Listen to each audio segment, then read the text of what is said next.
بسم اللہ الرحمن الرحیم۔ آخری رمضان کی نشانی، کیا یہ والا رمضان آخری ہوگا؟ جاننے کے لیے ویڈیو کو آخر تک ضرور دیکھیے گا۔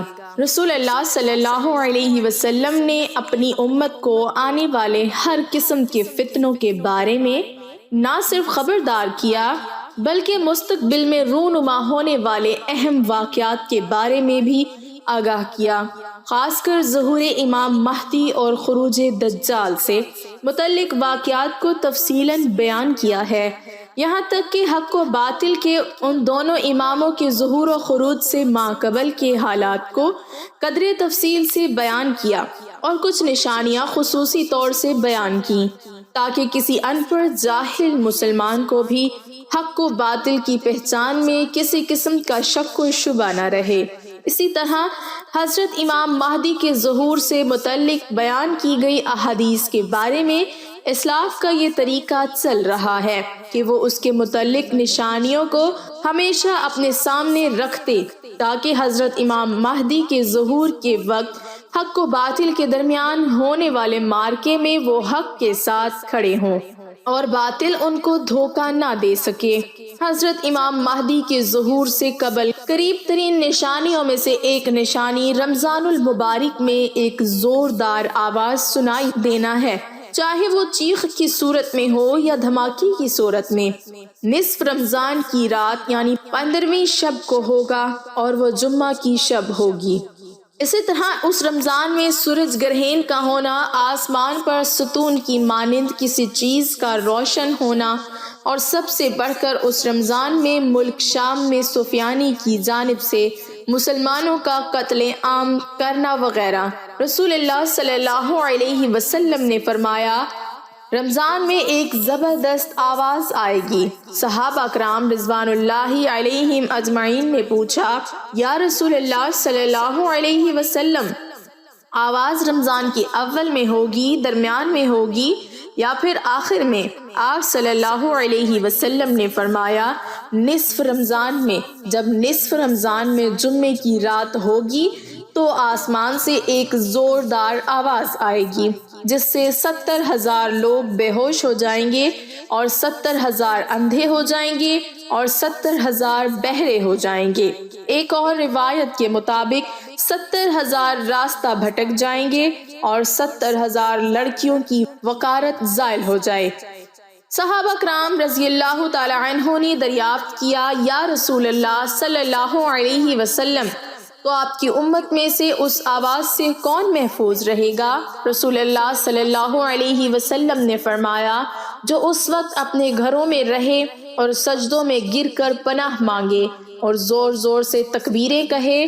پھر اس کے بعد ایک اور آواز آئے گی، پہلی آواز حضرت جبرائیل علیہ السلام کی ہوگی اور دوسری آواز شیطان کی ہوگی۔ پھر فرمایا کہ واقعات کی ترتیب یہ ہوگی کہ آواز رمضان میں ہوگی، دراصل جنگ کی گنگرج یا شور شرابہ ہوگا جو کہ شوال کے مہینے میں ہوگی اور ذیقعد میں قبائل عرب بغاوت کریں گے اور ذوالحجہ میں حاجیوں کو لوٹا جائے گا۔ رہا محرم کا مہینہ، محرم کا ابتدائی حصہ میری امت کے لیے آزمائش ہے، اس کا آخری حصہ میری امت کے لیے نجات ہے۔ اس دن وہ سواری بما کجاوے کے جس پر سوار ہو کر مسلمان نجات پائے گا، اس کے لیے 1,00,000 سے زیادہ قیمت والے اس مکان سے بہتر ہوگی جہاں کھیل و تفریح کا سامان ہوگا۔ رسول اللہ صلی اللہ علیہ وسلم نے فرمایا، رمضان میں ایک آواز سنائی دے گی، شوال میں شور شرابہ ہوگا اور ذیقعد میں قبائل کی باہمی کشمکش۔ اس سال حاجیوں کو لوٹا جائے گا اور مینا میں بڑا کشت و خون ہوگا، بہت سے لوگ قتل کیے جائیں گے، وہاں اس وقت خون ریزی ہوگی جبکہ وہ جمرہ عقبہ میں ہوں گے، اور محرم میں ایک ندا دینے والا آسمان سے ندا دے گا کہ جان لو یہ مہدی اللہ کا خلیفہ ہے، اس کی سنو اور اطاعت کرو۔ حضرت عبداللہ ابن مسعود رضی اللہ تعالی عنہ سے روایت ہے کہ رسول اللہ صلی اللہ علیہ وسلم نے فرمایا، رمضان میں چیخ سنائی دے گی تو شوال میں شور شرابہ ہوگا اور ذیقعد میں قبائل کی بغاوت اور ذی الحجہ میں خون اور محرم کا مہینہ تو کیا ہی مہینہ۔ ہم نے پوچھا کہ یا رسول اللہ صلی اللہ علیہ وسلم یہ چیز کیسی ہوگی؟ آپ صلی اللہ علیہ وسلم نے فرمایا 15 رمضان المبارک جمعے کی رات کو دھماکہ ہوگا جو سونے والے کو بیدار کر دے گا، کھڑے ہونے والوں کو بٹھا دے گا۔ شریف زادیاں اپنی خلوت گاہوں سے جمعے کی رات کو نکل آئیں گی۔ اس سال زلزلے کثرت سے آئیں گے۔ جب تم جمعے کے دن فجر کی نماز پڑھ لو تو اپنے اپنے گھروں میں داخل ہو کر دروازے اور کھڑکیاں بند کر لینا اور اپنی چادر ڈیئر ناظرین، پلیز چینل کو سبسکرائب کر دیں، شکریہ۔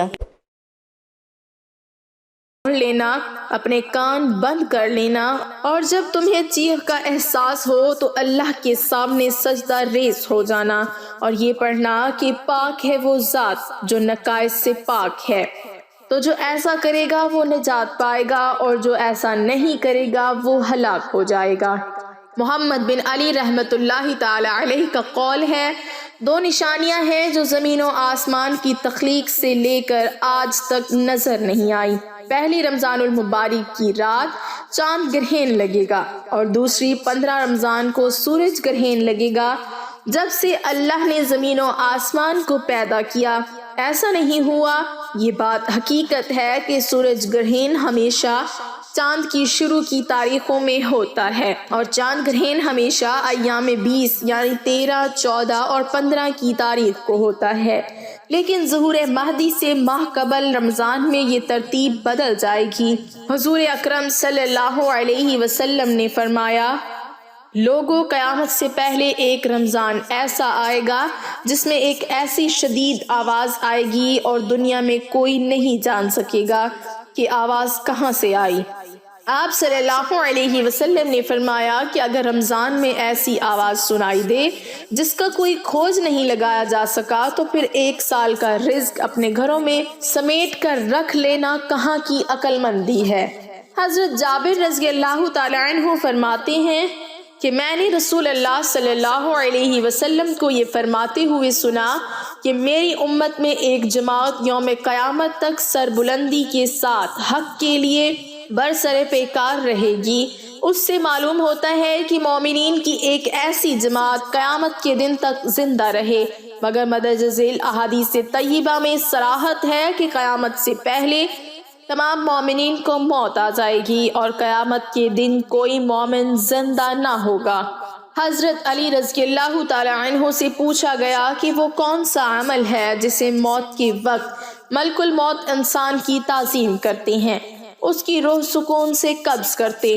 تو حضرت علی رضی اللہ تعالی عنہ نے ارشاد فرمایا، اے شخص، وہ 3 عمل یہ ہیں جو انسان یہ 3 کام کرتا ہے تو فرشتہ موت اس کی تعظیم کرتا ہے، یوں وہ اپنے مالک حقیقی سے جا ملتا ہے۔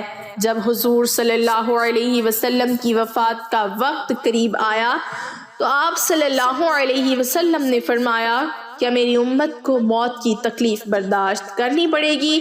تو فرشتے نے کہا، جی ہاں کرنی پڑے گی۔ آپ صلی اللہ علیہ وسلم کی آنکھ مبارک سے آنسو جاری ہو گئے تو اللہ تبارک و تعالی نے فرمایا، اے محمد صلی اللہ علیہ وسلم، آپ کی امت اگر ہر نماز کے بعد آیت الکرسی پڑھے گی تو موت کے وقت اس کا ایک پاؤں دنیا میں ہوگا اور دوسرا جنت میں ہوگا۔ حضرت سیدنا ابو امامہ رضی اللہ تعالی عنہ فرماتے ہیں کہ رسول اللہ صلی اللہ علیہ وسلم نے فرمایا، جو شخص ہر فرض نماز کے بعد آیت الکرسی پڑھے تو اس کو جنت میں داخل ہونے سے موت کے سوا کوئی چیز نہیں روک سکتی۔ ام المومنین سیدہ عائشہ صدیقہ رضی اللہ تعالی عنہا فرماتی ہیں کہ میں نے نبی کریم صلی اللہ علیہ وسلم کو دیکھا کہ جب آپ صلی اللہ علیہ وسلم سکرات الموت میں مبتلا تھے تو آپ علیہ الصلوۃ والسلام کے پاس پانی کا پیالہ رکھا تھا جس میں پانی تھا۔ آپ صلی اللہ علیہ وسلم پیالے میں اپنا ہاتھ ڈبوتے، اپنے چہرے مبارک پر پھیرتے اور یوں فرماتے، اے اللہ، موت کی سختی دور کرنے کے ساتھ میری مدد فرما۔